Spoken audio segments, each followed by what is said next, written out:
Alors, ce qu'il y a de fascinant dans l'histoire du monde berbère, il faut parler de monde berbère, c'est à la fois son hétérogénéité et son unité. Hétérogénéité parce que ces berbères qui aujourd'hui vivent essentiellement soit dans des oasis sahariennes, soit dans des massifs, ont par cette existence dans ces milieux isolés vu leurs caractères identitaires fragmentés et amplifiés. Ceci permet de penser qu'à l'origine, les Berbères ressentaient une unité qui aujourd'hui a très largement disparu. L'unité qui est avant tout une unité linguistique et culturelle, parce que au point de vue morphotypique, au point de vue type humain, il n'y a plus un type berbère. On ne veut pas dire qu'il existe un type berbère. Quand vous prenez le berbère du Rif, par exemple, il est profondément différent du berbère de l'anti-Atlas marocain, qui lui-même est souvent très différent du berbère du Haut-Atlas. Ne parlons pas du berbère des Kabylies. Il y a là des différences morphotypiques qui sont le produit très largement de l'histoire. Il est bien évident que les berbères du sud du Maroc, qui contrôlaient les pistes sahariennes et qui contrôlaient le commerce des esclaves avec l'Afrique de l'Ouest, se sont métissés. Tandis que les berbères de Kabylie ne se sont pas métissés. La Kabylie n'a jamais constitué un État, alors que les États berbères du Maroc ont constitué des empires. Ce qui fait que les uns sont restés presque homogènes au point de vue morphotypique, j'allais dire racial, tandis que les autres se sont mélangés. Or, le paradoxe est que dans les zones dans lesquels les berbères sont les plus nombreux et les plus puissants, comme au Maroc, ils ne présentent pas forcément le morphotype que l'on pourrait attendre d'une population berbère. Alors, quelle est l'origine de ces berbères ? Bien, les berbères sont d'authentiques Africains. Et l'on connaît très bien leur origine. Il y a 20 000 ans, en effet, environ 20 000 ans, dans une région comprise entre l'actuelle Érythrée et les hauts plateaux éthiopiens, dans cette zone à peu près, se produit au sein d'un groupe humain assez mal identifié une fragmentation en 3 grands groupes qui vont donner naissance à 3 rameaux linguistiques tout à fait importants au sein d'une même famille. Le rameau proto-sémitique, le rameau proto-égyptien et le rameau proto-berbère. Ces 3 rameaux appartiennent à une famille que les linguistes appellent la famille afrasienne. Famille que l'on désignait il y a encore une dizaine d'années sous le nom de afro-asiatique. L'on croyait encore, il y a une dizaine d'années, que ces populations étaient d'origine asiatique arabe, transplantées en Afrique. C'est le contraire. Aujourd'hui, on sait qu'il s'agit de populations africaines qui ont colonisé ensuite l'Afrique et le Moyen-Orient. Donc, fragmentation qui se produit dans cette région comprise entre les hauteurs de l'Érythrée et le plateau éthiopien, qui se produit il y a 20 000 ans, et qui va donner naissance à 3 grands groupes. Un groupe qui va franchir la mer Rouge, et qui va donner naissance à toutes les langues sémitiques, l'arabe, l'hébreu, etc. Un groupe qui va remonter le long de la vallée du Nil, et qui va donner naissance aux proto-égyptiens, donc aux langues de l'Égypte ancienne, et le 3e groupe qui va partir à travers la partie nord-ouest du Sahara, qui va coloniser tout le nord du Sahara et toute l'Afrique du Nord, dans le sud de l'actuelle Tunisie, il y a 10 000 ans. Donc, ils sont présents dans la région depuis 10 000 ans. Ils n'ont pas toujours été là, ils s'apparaissent il y a environ 10 000 ans. Et on les suit très bien. On les suit très bien par l'archéologie linguistique, et on les suit très bien également par l'archéologie, car ils sont porteurs d'une civilisation que l'on appelle la civilisation capsienne, de Gafsa en Tunisie, car c'est le site éponyme sur lequel a été décrite cette civilisation. Et cette civilisation capsienne est tout à fait intéressante, car c'est une civilisation qui est porteuse de l'élevage. Et ces Capsiens n'arrivent pas dans un monde nord-saharien et nord-africain vide d'habitants. Il y a là des habitants qui sont connus par les préhistoriens sous le nom des Mechtoïdes, l'homme de Mechta el-Arbi, les Mechtoïdes, et ces Mechtoïdes vont être absorbés par ces nouveaux venus. Ce qui fait que ces nouveaux venus vont très probablement intégrer dans leur stock génétique des hommes mechtoïdes de Mechta el-Arbi, ce qui va expliquer également en partie le fait qu'il y ait des différences morphotypiques parmi ces populations berbères actuelles. Cet homme de Mechta el-Arbi est assez proche de l'homme de Cro-Magnon. Voilà. Mais nous sommes à des périodes qui intéressent tout à fait l'histoire de l'Europe. Alors, et quelle relation établit-on entre ces premiers berbères et les néolithiques sahariens que l'on connaît bien à travers les découvertes d'Henri Lotte, les frères de Silis? Là, nous y sommes. Alors, comment les connaissons-nous, ces ancêtres des berbères? Comment les connaissons-nous, ces proto-berbères? Eh bien, nous les connaissons par trois types de sources. D'abord, les sources archéologiques, j'en ai parlé. Le Capsien, la civilisation capsienne, 10 000 ans, à peu près. On date le Capsien en Afrique du Nord d'il y a environ 10 000 ans. L'on connaît ces berbères par l'archéologie linguistique. Et je vous ai dit que l'on date d'environ 9 000 ans, donc la même date, même période, l'émergence de ces langues proto-berbères en Afrique du Nord. Donc nous avons un parallélisme tout à fait frappant entre les découvertes archéologiques et les découvertes linguistiques. Et troisième source, l'étude des peintures sahariennes. Les peintures sahariennes qui sont au nombre de dizaines de milliers. Laissons de côté les gravures. Les gravures sont fort intéressantes également, mais l'étude des gravures demande tout de même une spécialisation qui n'est pas à la portée du profane et du néophyte. Mais observer une peinture, rien n'est plus simple.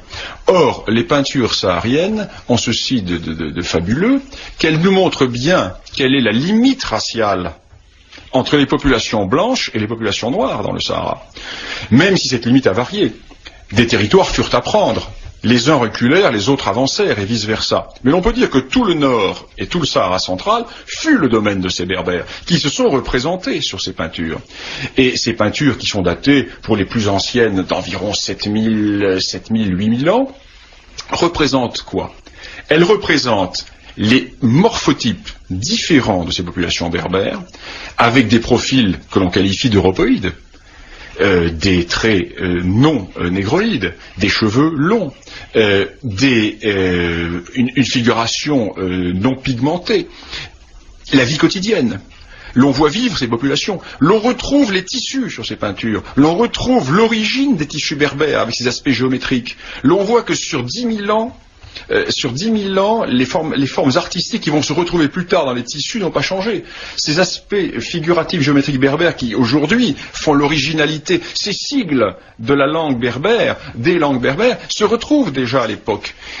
L'on voit la vie quotidienne, comment vivaient ces villages d'éleveurs, comment se faisait la transhumance, la coiffure. Dans le numéro de l'Afrique réelle qui sort la semaine prochaine, je publie des photos de ces peintures rupestres qui datent d'il y a 8000 ans, avec les coiffures des femmes de l'époque, et je donne sur la page en face de ces photos, je donne des photos de femmes de tribus berbères du Haut-Atlas avec les mêmes coiffures 8000 ans plus tard. Donc nous sommes là dans un monde tout à fait intéressant, dans une permanence historique, et nous sommes là dans un monde qui est tout à fait original et qui est un monde qui a été occulté par l'islamisation dans une très large mesure, et qui est un monde qui cherche à renaître, mais qui ne pourra pas renaître comme il a existé, parce qu'il a profondément été perturbé par l'histoire, déjà par la conquête romaine, par la christianisation, et ensuite par l'islamisation. Alors justement, cette conquête romaine, que peut-on dire de l'Afrique romaine, de la Berbérie romaine?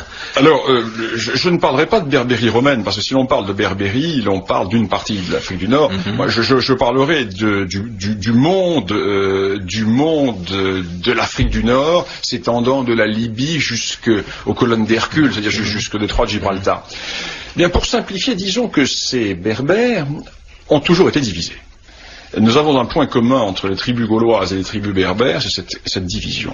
Les berbères n'arrivaient quasiment jamais à s'unir.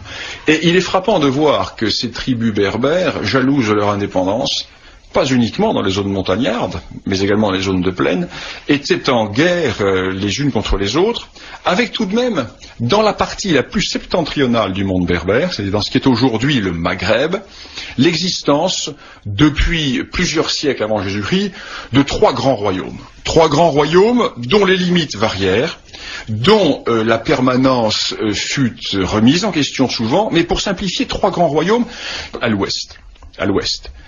Grosso modo, sur ce qu'est le Maroc aujourd'hui, ce que l'on appelait la Maurétanie. La frontière entre la Maurétanie et l'autre royaume dont nous allons parler, c'était le fleuve Moulouya, la Mouloucha des anciens.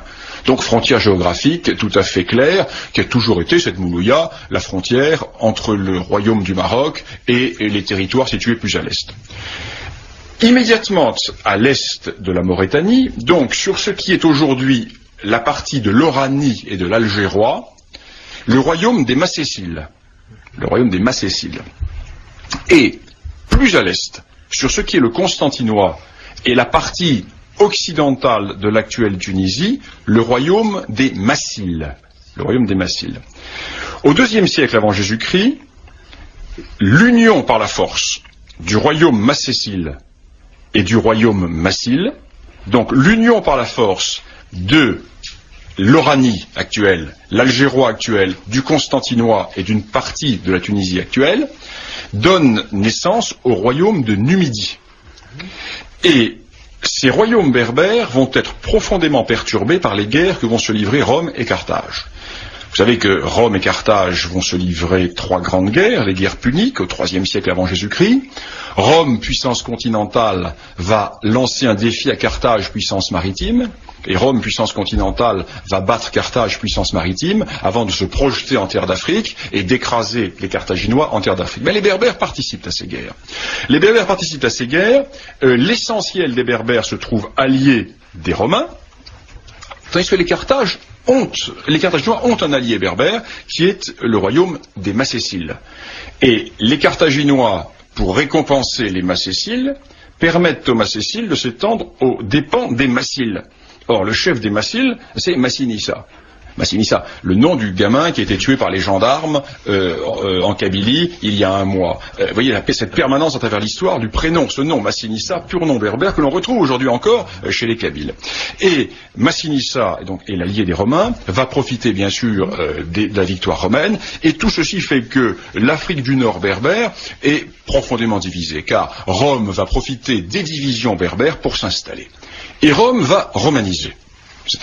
C'est évident de le dire, mais contrairement à ce que l'on a dit là encore, gardons-nous de ces images sulpiciennes de l'histoire de l'Afrique du Nord, qui sont des images qui appartiennent à une littérature désuète, dépassée, non scientifique.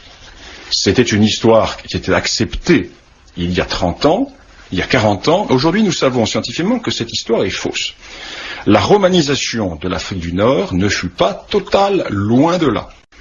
N'adoptons pas les positions extrémistes de Courtois qui disaient au début du siècle qu'il n'y eut pas de romanisation de l'Afrique du Nord, mais adoptons une vision scientifique tout à fait mesurée qui pourrait se résumer de la manière suivante. L'actuelle Tunisie fut quasi totalement romanisée, la partie orientale de l'Algérie aussi, toute la région du Constantinois, sans les Aurès qui restent un mode de résistance. De résistance et de guérilla permanent, quasi permanent.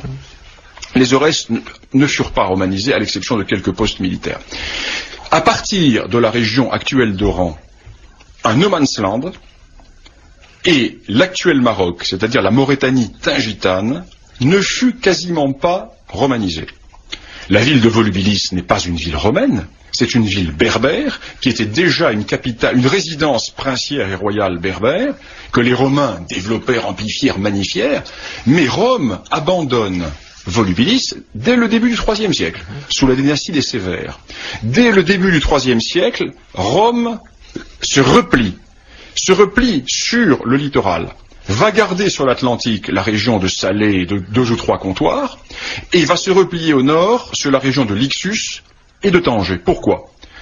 Car Rome veut garantir le sud des Espagnes. La Maurétanie tingitane ne l'intéresse pas. Et là, un immense no man's land berbère non romanisée se maintient au sud de l'Empire romain et à l'ouest des zones romanisées de l'Afrique du Nord. Et ceci est fondamental, car il n'y eut pas de christianisation du monde berbère, de l'essentiel de l'Oranie, disons, jusqu'à l'Atlantique. Par exemple, au moment de la conquête arabe, nous en parlerons tout à l'heure, il y a 642 ou 647 évêchés dans toute l'Afrique du Nord. De la Libye jusqu'au Maroc, il y a près de 700 évêchés, ce qui donne une densité considérable d'implantation chrétienne. Eh bien, il n'y a que 2 évêchés dans ce qui est l'actuel Maroc. L'essentiel de ces évêchés se trouve en Libye actuelle, en Tunisie actuelle et dans l'est de l'Algérie actuelle. Le monde berbère de l'Afrique du Nord ouest n'est ni romanisé, ni christianisé, ce qui va avoir des influences tout à fait considérables dans la suite des événements. Alors cette romanisation est très inégale parce que les Romains vont quadriller la partie qu'ils occupent véritablement, et dans la partie qu'ils occupent véritablement, il ne faudrait pas croire que toute la population berbère devient une population romanisée, pas du tout. La romanisation va toucher essentiellement les populations urbaines. En revanche, la christianisation, qui va se faire essentiellement après la fin, ou dans la phase de grande décadence de l'Empire romain, va toucher les milieux ruraux. Ceci est tout à fait important, parce qu'il y eut une église berbère. Et cette église berbère va s'exercer, va se développer dans le monde rural. Donc, faisons bien attention de ne pas faire de contresens sur cette question. Alors cette église va être profondément divisée par toutes les hérésies que nous connaissons, les crises, le monde berbère chrétien nord-africain est un monde profondément traumatisé à la veille de la conquête arabo-musulmane, toutes les hérésies, l'invasion des Vandales, qui en fait ne concerne que la partie la plus orientale du Maghreb, car les Vandales ne font que passer dans le reste du Maghreb, les Vandales qui sont acquis à l'hérésie arienne et qui vont profondément détruire tout le maillage catholique de l'actuelle Tunisie, et c'est eux qui vont achever de déromaniser cette partie de l'Afrique, et les Byzantins vont tenter une reconquête sous Justinien. Ils réussissent cette reconquête, d'ailleurs ils chassent les Vandales qui sont restés un siècle à peu près. Le général Bélisaire, qui est le principal homme de guerre de l'empereur Justinien, débarque à Carthage, et là les Byzantins vont apparaître comme un corps étranger. Ils vont apparaître comme des colonisateurs, et ils vont être en butte à l'hostilité des Berbères. Et les Byzantins ne vont quasiment pas contrôler le monde rural dans la partie orientale de l'actuel Maghreb, donc dans la seule région dans laquelle ils s'installent, c'est la partie la plus orientale de la Tunisie. Et ils vont relever les défenses, ils vont relever une partie des villes romaines, et cette présence byzantine va devenir une présence citadine. C'est eux que les Arabes appelleront les Roumis, les Roms, les Romains. Le nom de Roumi et de Romain désigne, chez les premiers conquérants arabes, les Byzantins. Les Byzantins, les soldats byzantins, les fonctionnaires byzantins. Et cette présence byzantine, qui va être totalement coupée des réalités berbères, ne va pas peser un grand poids lorsque va commencer la conquête arabo-musulmane. Mais effectivement, alors à partir du 7e siècle, à la fin du 7e siècle, c'est l'invasion arabe. Fin du 7e siècle, cette Afrique du Nord est totalement berbère. Elle est à 100% berbère. Il y a quelques dizaines, quelques centaines de Byzantins, il y a quelques descendants de Vandales, tout ce que l'on voudra, mais l'on peut dire que ethniquement, c'est un monde berbère qui n'a pas bougé. Et ce monde berbère va être profondément bouleversé par la conquête islamo-arabe. Nous définirons bien ces deux termes tout à l'heure, parce que ce n'est pas du tout la même chose.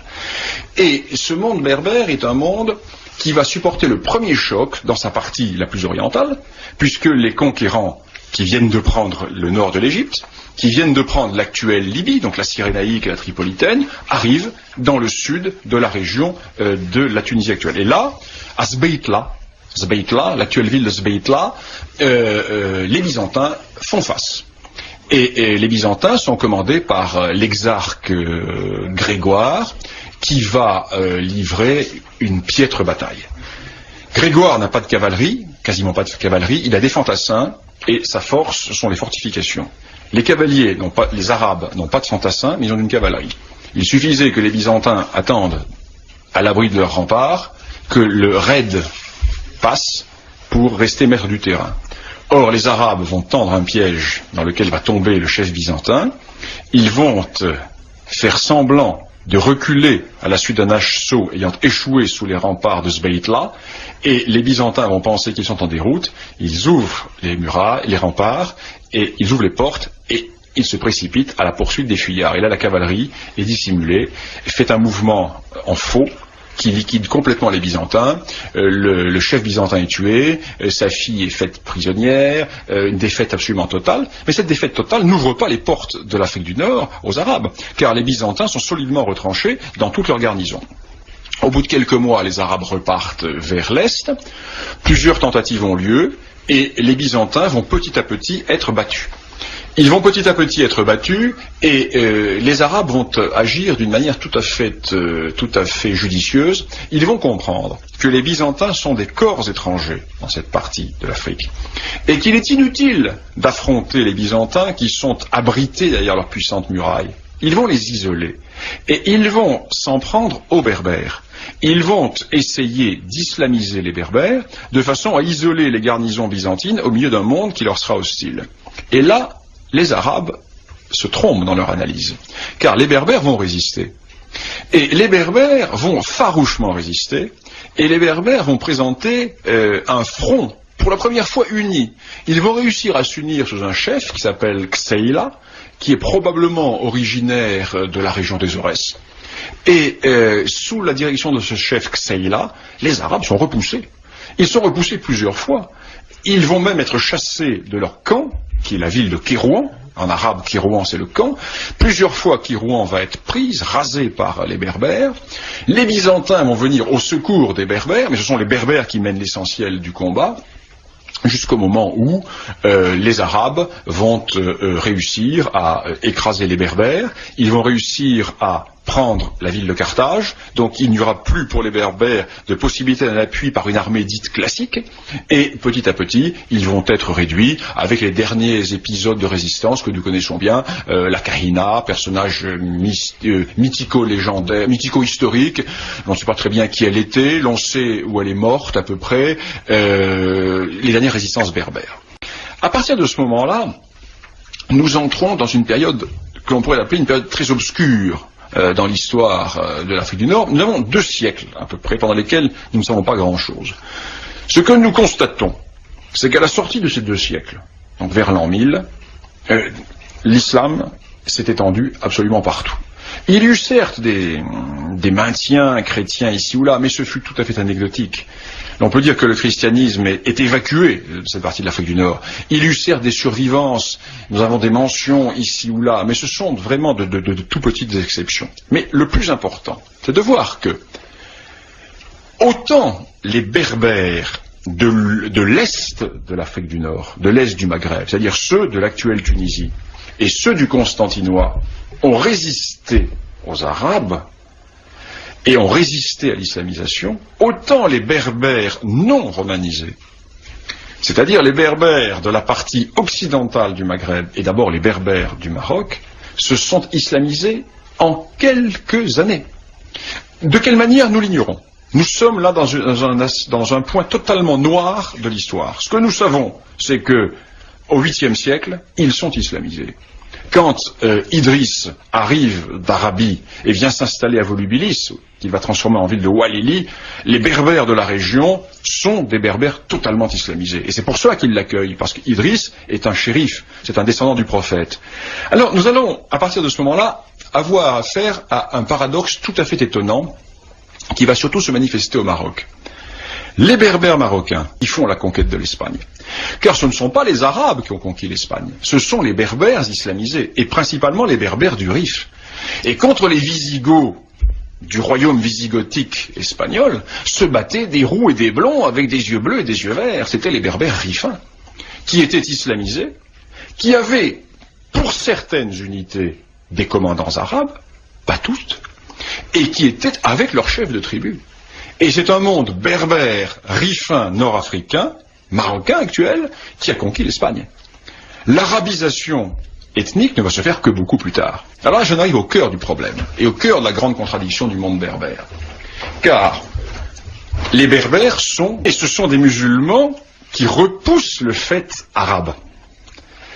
Car il faut distinguer deux choses. Qu'est-ce qu'un arabe? Un arabe, c'est un habitant de l'Arabie. À l'origine, l'islam est une religion née en Arabie. Donc c'est la religion d'une partie des Arabes. Dès la conquête de l'Égypte. Est-ce qu'on peut dire que c'est une religion ethnique? Au départ, pendant très peu de temps, c'est très peu de temps, pendant 10 ans ou pendant 15 ans, mais la conquête a lieu tout de suite. Dès le moment où les successeurs de Mohammed fondent sur la Perse, fondent sur la Phénicie, fondent sur l'Égypte, et dès ce moment, ils convertissent les conquis. Ce n'est plus, l'islam n'est plus arabe. Mais la langue du culte est l'arabe. Donc les populations qui vont être conquises les unes après les autres demeurent ethniquement ce qu'elles étaient, mais elles vont être culturellement arabisées. C'est ce qui va se passer en Afrique du Nord. En Afrique du Nord, les berbères demeurent berbères, mais ils vont être obligés, pour le culte, d'adopter la langue arabe, ou du moins d'adhérer au phénomène culturel arabe. Mais ils vont rester authentiquement berbères. Sauf dans la partie la plus orientale de la Tunisie, où une certaine arabisation se produit, ou sauf dans certains noyaux urbains comme à Fès, Kérouan, Tlemcen, où s'installe une minorité coloniale arabe. Et il va falloir attendre le XIIe, XIIIe et XIVe siècle pour voir un début d'ethnisation arabe de l'Afrique du Nord, avec l'arrivée des trois grandes tribus, les Beni Solahim, les Beni Hilal et les Mahil. Ce n'est qu'à partir de ce moment-là. Et ce sont des berbères qui vont les faire venir. Ce sont des berbères, ce sont les Almohades. Les berbères Almohades qui luttent contre leurs rivaux du Caire, et ces rivaux du Caire, pour essayer de reconquérir leur pouvoir, vont envoyer des tribus arabes vers l'ouest. Les Almohades vont battre ces Arabes. Après les avoir battus, ils vont les intégrer dans leur armée. Ils vont les ramener vers l'ouest. Ils vont les installer dans les plaines de la région de Guersif, Oujda, c'est-à-dire dans toute la vallée de la Moulouya. Ils vont les installer dans toute cette région qui mène jusqu'au Tafilalet. Et ils vont surtout les faire passer en Espagne. Ils vont les faire passer en Espagne pour le djihad contre la Reconquista. Ce qui fait que c'est à partir de ces périodes que l'on commence à voir une arabisation ethnique de l'Afrique du Nord. Alors, toute la question est de savoir quel était le rapport démographique. Combien étaient les Berbères et combien étaient ces Beni Solahim, Beni Hilal, etc. L'on pense que ces envahisseurs arabes n'étaient pas très nombreux. Ils devaient être entre 150 et 300 000. Alors, 150 et 300 000, si les Berbères sont 10 millions, ça ne compte pas. Si les Berbères sont 3 millions, c'est déjà plus important. Alors, ce que l'on peut dire, c'est qu'aujourd'hui, par les études de la génétique, qui ont été faites toujours par l'UCOT, l'on sait que le fond berbère est quand même excessivement dominant dans toute l'Afrique du Nord, dans tout le Maghreb. Toute l'Afrique du Nord et surtout dans le Maghreb, avec des taux qui sont les mêmes en Algérie et au Mali. Le résultat est qu'aujourd'hui, l'Afrique du Nord est encore très largement berbère. Elle est composée en fait de trois populations, cette Afrique du Nord.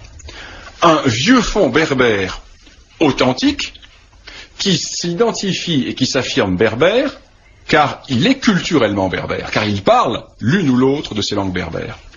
On peut dire que 60% des Marocains, minimum, 60% minimum, sont rattachés à ce groupe. En Algérie, 25% à peu près de la population. En Tunisie, beaucoup moins. Ensuite, une petite minorité d'Arabes. Toute petite minorité.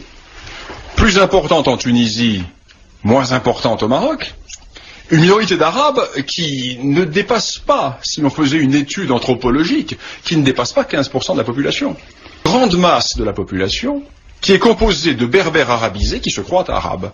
Et vous avez aujourd'hui, dans des régions importantes de l'Algérie et du Maroc, des berbères morphotypiquement berbères qui pensent qu'ils sont arabes, qui ont des généalogies qui se rattachent aux tribus arabes conquérantes, Beni Makhil, Beni Solahim et Beni Hilal dont je parlais, et qui pensent qu'ils sont arabes. Donc paradoxe tout à fait étonnant.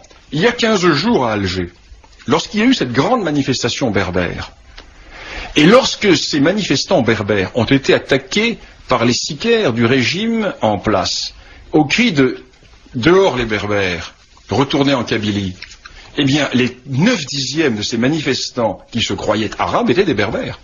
Des berbères qui ont perdu leurs racines berbères et qui pensent qu'ils sont d'origine arabe, mais qui sont des berbères ethniques, mais qui ne sont pas des berbères de langue. C'est un phénomène très compliqué, et c'est un phénomène très complexe, et qui ne peut se comprendre, bien sûr, que si l'on étudie cela à travers le prisme, l'approche historique. Alors, la grande différence qui existe entre les berbères du Maroc et les berbères de l'Algérie, ceux que l'on appelle d'une manière erronée les Kabyles, parce qu'effectivement, le Kabyle n'est pas un terme berbère, il faut parler, alors que les berbères de l'Algérie et ceux du Maroc, c'est que, n'oublions pas que les trois grandes dynasties marocaines étaient berbères. Les Almoravides, berbères sahariens, mais berbères. Les Almohades, berbères du Haut-Atlas. Et les Mérinides, également des berbères du monde de la montagne. Donc ces trois grandes populations, ces trois grandes tribus, ces trois grandes confédérations ont créé des empires. Ayant créé des empires, eh bien, il y a eu des mélanges raciaux, des brassages raciaux, car le Maroc s'étendait jusqu'au Sénégal, s'est même étendu plus tard jusqu'à Tombouctou, le Pachalik de Tombouctou. Et le commerce transsaharien était un commerce qui portait également sur les esclaves. Ce qui fait que plus l'on descend vers le sud dans l'Atlas, et plus les berbères du sud sont foncés, parfois même noirs, et dans tous les cas très cuivrés de peau. Et plus on remonte vers le nord, et moins on est en présence de berbères ayant participé au grand commerce transsaharien, et plus on est en présence de berbères totalement blancs, d'où les Rifins, d'où les Kabyles. Un ensemble de pays entièrement musulmans est très largement arabisé, au point que la majeure partie de la population se dit et se croit d'origine arabe. Nous sommes tout à fait une question historique. Et Gabriel Camps posait vraiment bien cette question, car en fait, le grand problème est que face aux populations d'Afrique du Nord, nous pensons que nous sommes en présence d'Arabes. C'est faux. Nous sommes en présence de deux types de populations. Soit de berbères qui sont restés ethniquement des berbères, soit de berbères racialement entre guillemets berbères, qui sont culturellement devenus arabes. Mais il n'y a pas d'apport de population arabe, ou très peu. Et aujourd'hui, l'arabisation intellectuelle est telle que des familles qui sont morphotypiquement d'origine génétique berbère croient qu'elles sont d'origine arabe, car leurs ancêtres sont rentrés dans des kabylas arabes, et selon le principe cher aux populations d'Arabie, lorsque l'on entre dans une famille ou lorsque l'on entre dans une parenté ou parentèle, l'on adopte la généalogie. Donc c'est tout à fait de bonne foi que des gens qui sont en fait des berbères génétiques pensent qu'ils sont des Arabes en récitant leur généalogie arabe.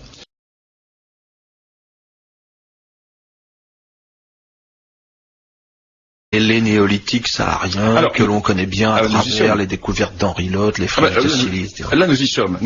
Alors comment les connaissons-nous, ces ancêtres des berbères? Comment les connaissons-nous, ces proto-berbères? Eh bien nous les connaissons par trois grands types de sources.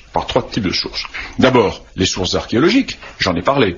Le Capsien, la civilisation capsienne, 10 000 ans à peu près. On date le Capsien en Afrique du Nord d'il y a environ 10 000 ans. L'on connaît ces berbères par l'archéologie linguistique.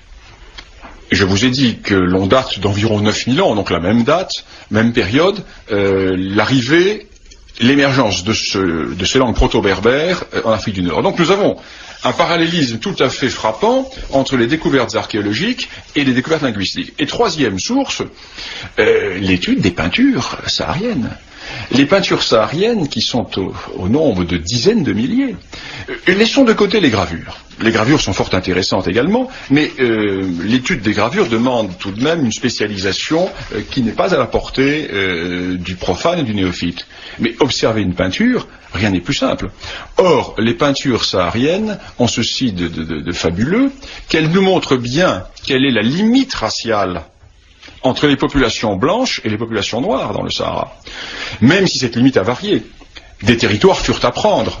Les uns reculèrent, les autres avancèrent, et vice-versa. Mais l'on peut dire que tout le nord et tout le Sahara central fut le domaine de ces berbères, qui se sont représentés sur ces peintures.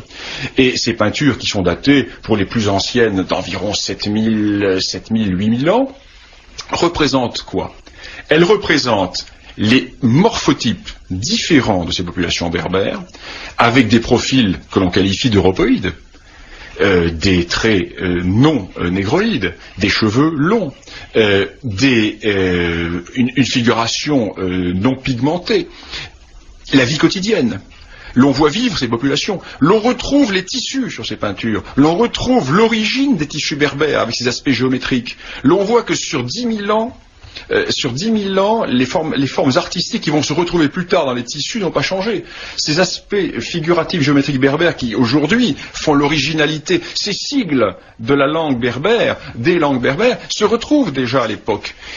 L'on voit la vie quotidienne, comment vivaient ces villages d'éleveurs, comment se faisait la transhumance, la coiffure. Dans le numéro de l'Afrique réelle qui sort la semaine prochaine, je publie des photos de ces peintures rupestres qui datent d'il y a 8000 ans, avec les coiffures des femmes de l'époque, et je donne sur la page en face de ces photos, je donne des photos de femmes de tribus berbères du Haut-Atlas avec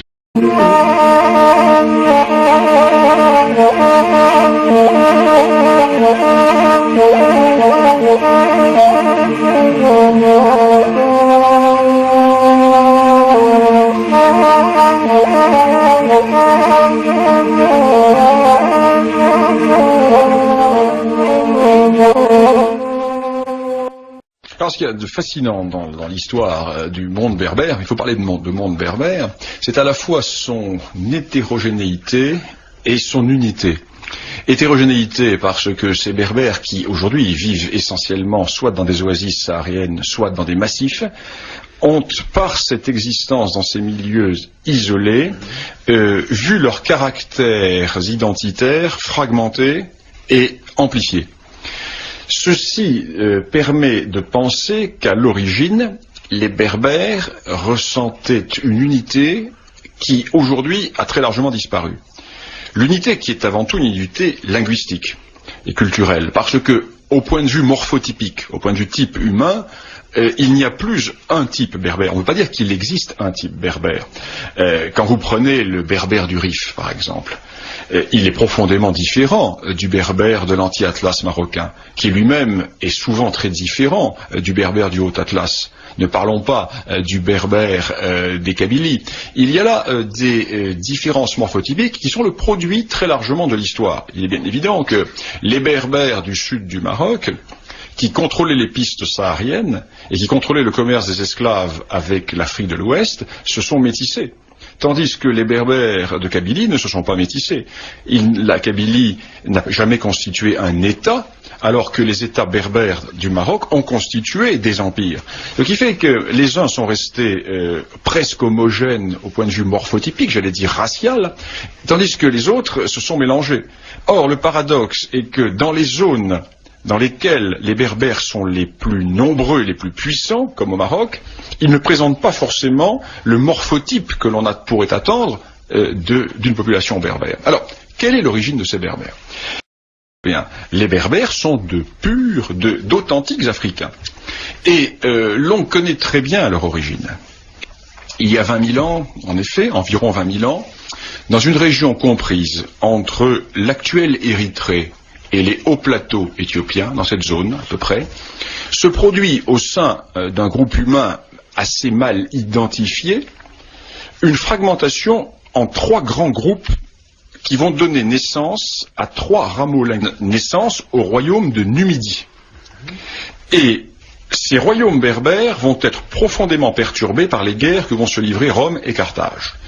Vous savez que Rome et Carthage vont se livrer 3 grandes guerres, les guerres puniques au IIIe siècle avant Jésus-Christ. Rome, puissance continentale, va lancer un défi à Carthage, puissance maritime. Et Rome, puissance continentale, va battre Carthage, puissance maritime, avant de se projeter en terre d'Afrique et d'écraser les Carthaginois en terre d'Afrique. Mais les Berbères participent à ces guerres. L'essentiel des Berbères se trouve allié des Romains, tandis que les Carthaginois ont un allié berbère qui est le royaume des Macéciles. Et les Carthaginois, pour récompenser les Macéciles, permettent aux Macéciles de s'étendre aux dépens des Massiles. Or, le chef des Massiles, c'est Massinissa. Massinissa, le nom du gamin qui a été tué par les gendarmes en Kabylie il y a un mois. Vous voyez cette permanence à travers l'histoire du prénom, ce nom Massinissa, pur nom berbère que l'on retrouve aujourd'hui encore chez les Kabyles. Et Massinissa, donc, est l'allié des Romains, va profiter bien sûr de la victoire romaine, et tout ceci fait que l'Afrique du Nord berbère est profondément divisée, car Rome va profiter des divisions berbères pour s'installer. Et Rome va romaniser. C'est évident de le dire, mais contrairement à ce que l'on a dit là encore, gardons-nous de ces images sulpiciennes de l'histoire de l'Afrique du Nord, qui sont des images qui appartiennent à une littérature désuète, dépassée, non scientifique. C'était une histoire qui était acceptée il y a 30 ans, il y a 40 ans. Aujourd'hui, nous savons scientifiquement que cette histoire est fausse. La romanisation de l'Afrique du Nord ne fut pas totale, loin de là. N'adoptons pas les positions extrémistes de Courtois qui disaient au début du siècle qu'il n'y eut pas de romanisation d'Afrique du Nord, mais adoptons une vision scientifique tout à fait mesurée qui pourrait se résumer de la manière suivante. L'actuelle Tunisie fut quasi totalement romanisée, la partie orientale de l'Algérie aussi, toute la région du Constantinois, sans les Aurès. Voilà, les Aurès qui restent un mode de résistance. De résistance et de guérilla permanent, quasi permanent. Les Aurès ne furent pas romanisés à l'exception de quelques postes militaires. À partir de la région actuelle d'Oran, un no man's land et l'actuel Maroc, c'est-à-dire la Maurétanie tingitane, ne fut quasiment pas romanisée. La ville de Volubilis n'est pas une ville romaine, c'est une ville berbère qui était déjà une capitale, une résidence princière et royale linguistique tout à fait important au sein d'une même famille. Le rameau proto-sémitique, le rameau proto-égyptien et le rameau proto-berbère. Ces 3 rameaux appartiennent à une famille que les linguistes appellent la famille afrasienne. Famille que l'on désignait il y a encore une dizaine d'années sous le nom de afro-asiatique. L'on croyait encore, il y a une dizaine d'années, que ces populations étaient d'origine asiatique arabe, transplantées en Afrique. C'est le contraire. Aujourd'hui, on sait qu'il s'agit de populations africaines qui ont colonisé ensuite l'Afrique et le Moyen-Orient. Donc, fragmentation qui se produit dans cette région comprise entre les hauteurs de l'Érythrée et le plateau éthiopien, qui se produit il y a 20 000 ans, et qui va donner naissance à 3 grands groupes. Un groupe qui va franchir la mer Rouge et qui va donner naissance à toutes les langues sémitiques, l'arabe, l'hébreu, etc. Un groupe qui va remonter le long de la vallée du Nil et qui va donner naissance aux proto-égyptiens, donc aux langues de l'Égypte ancienne.